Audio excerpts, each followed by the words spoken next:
Most of us probably assumed Godwyn was simply the demigod Ranni needed to sacrifice so she could kill her Empyrean body without killing her soul. But that explanation leaves one uncomfortable question. Why Godwyn? And I think Ranni was being prepared to succeed Marika with Godwyn as her intended Lord Consort, and the Knight of the Black Knives destroyed that future before it could be imposed on her. Nothing explicitly says Ranni has to marry Godwyn. That part is theory. But look at the structure around her. Ranni was an Empyrean chosen by the Two Fingers as a candidate to succeed Marika. And when we eventually find the Dark Moon Ring, its description tells us exactly what happens to the consort of an Empyrean. That person becomes a lord.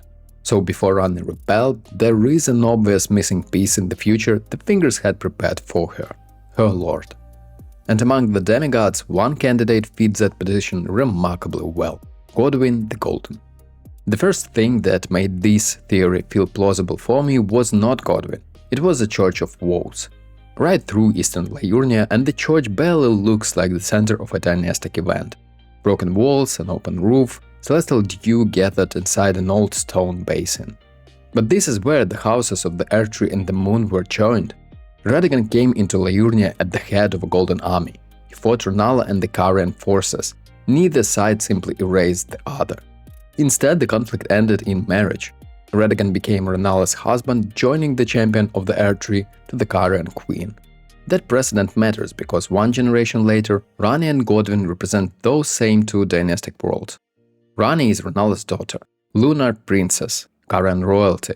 More importantly, she is an Empyrean with the potential to succeed Marika.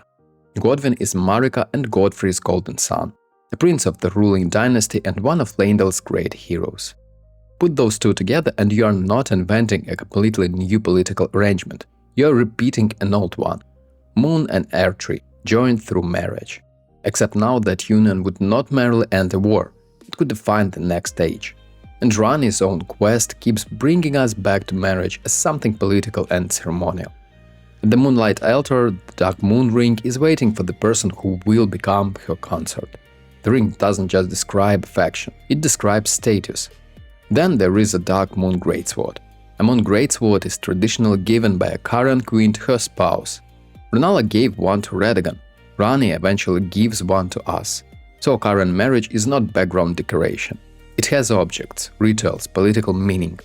Now consider Ranni before the Knights of the Black Knives. The Two Fingers have already selected her as an Empyrean. They have given her a blade as a shadow. A path toward godhood is being built around her before she even chooses one for herself. And Ranni's response is extreme. She destroys her own Empyrean flesh specifically to escape the control of the Two Fingers. That means she was not rebelling against some vague possibility. There was a future waiting for her, a god, an order, and presumably a lord.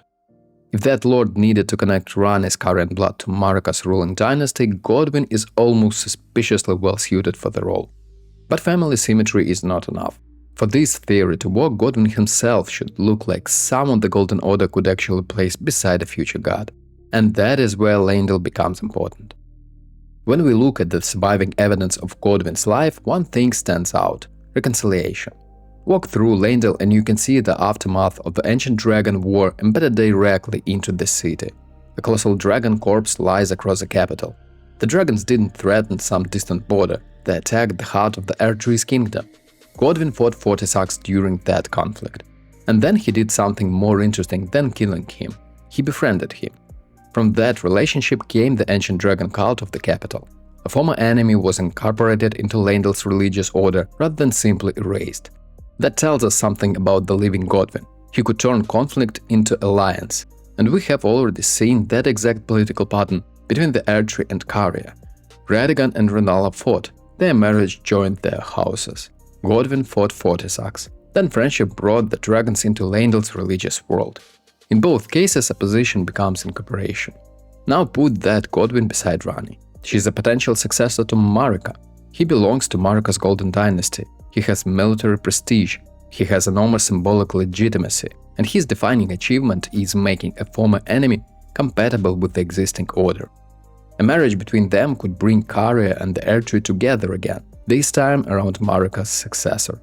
All that doesn't prove it happened, but it gives Godwyn a reason to matter specifically to Ranni's political future.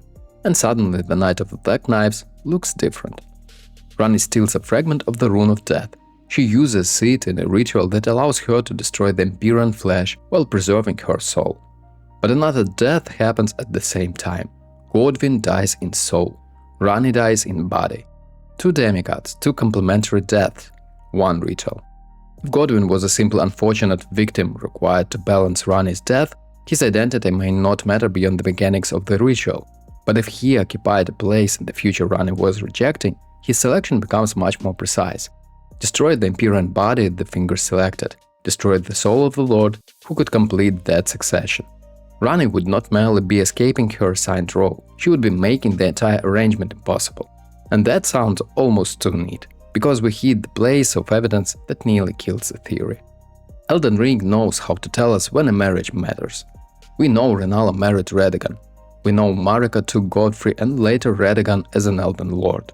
We physically retrieve Ranni's Dark Moon ring. We receive the Dark Moon Greatsword. Marriage leaves evidence. Yet when it comes to Ranni and Godwyn, there is nothing comparable. No ring names Godwyn. No sword connects him. No dialogue remembers an engagement. No monument places the Golden Prince beside the Luna Princess. That silence matters. Even Godwyn's title cannot solve the problem. The finger eater beneath the Erdtree calls him Lord Godwyn, while Ranni's ring tells us an Empyrean's consort becomes a lord. Interesting connection, not proof. A lord is used elsewhere without meaning consort, so we cannot reverse engineer a marriage from the title alone. There is also a much simpler explanation for Godwyn's death. Ranni's ritual required another demigod to receive the death of the soul, while she received the death of the body. Godwyn may simply have been the chosen victim. No engagement required, no planned marriage required. At first I thought that was enough to collapse the whole theory. Because if the game wanted us to discover a lost romance between Ranni and Godwyn, where is it? Where is the relationship? Then I noticed the problem with that question. It assumes the theory needs a romance, and it doesn't. The key distinction is between the very two different claims. Ranni loved Godwyn and wanted to marry him, has almost no evidence. Godwyn may have been intended to become the lord beside the future goddess Ranni.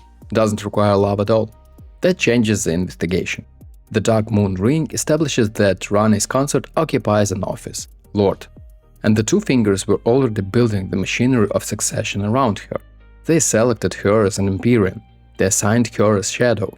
So why assume something as important as a lord beside their potential new god would be politically irrelevant? Dynastic marriage had already joined the Erdtree and Carian once. Radagon and Rennala proved that. Ranni and Godwyn could have repeated that arrangement at the level of divine succession. Ranni would be the Empyrean. Godwyn would not need to be the Empyrean at all.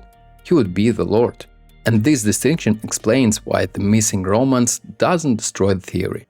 We should not necessarily be searching for evidence that Ranni chose Godwyn. We should be asking whether someone else chose him for her. Now return to the Knight of Black Knives. Ranni destroys the flesh through which the two fingers could claim her. Godwyn loses a soul, he would need to remain the person he was. Afterward, their paths move in opposite direction. Ranni abandons the Erdtree's world. Her journey takes us through Carian Manor, beneath the lands between, across Nokron and the Lake of Rot, and finally back into moonlight on the high plateau above Liurnia.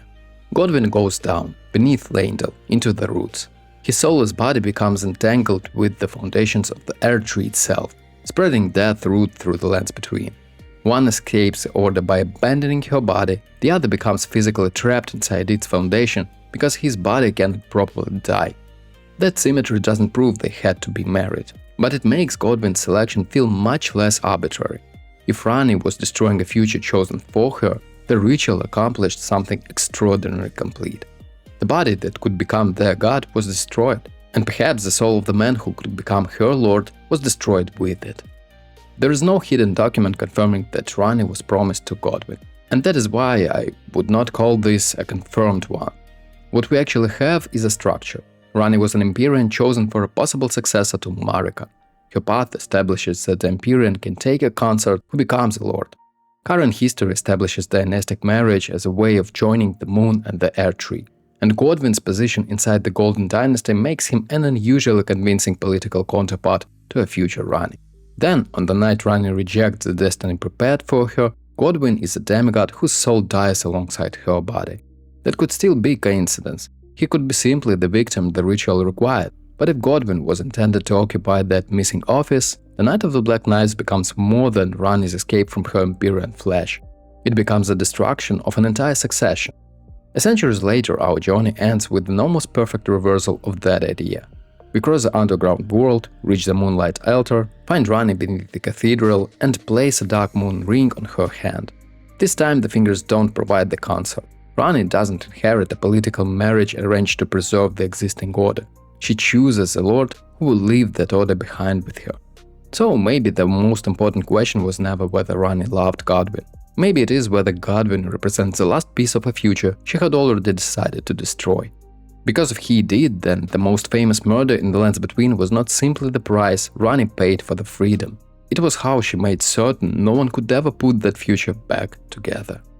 Thanks for watching. Hit that like button and subscribe for more Elden Ring and other Souls-like games, lore and guide videos, and stay sharp out there, Tarnished.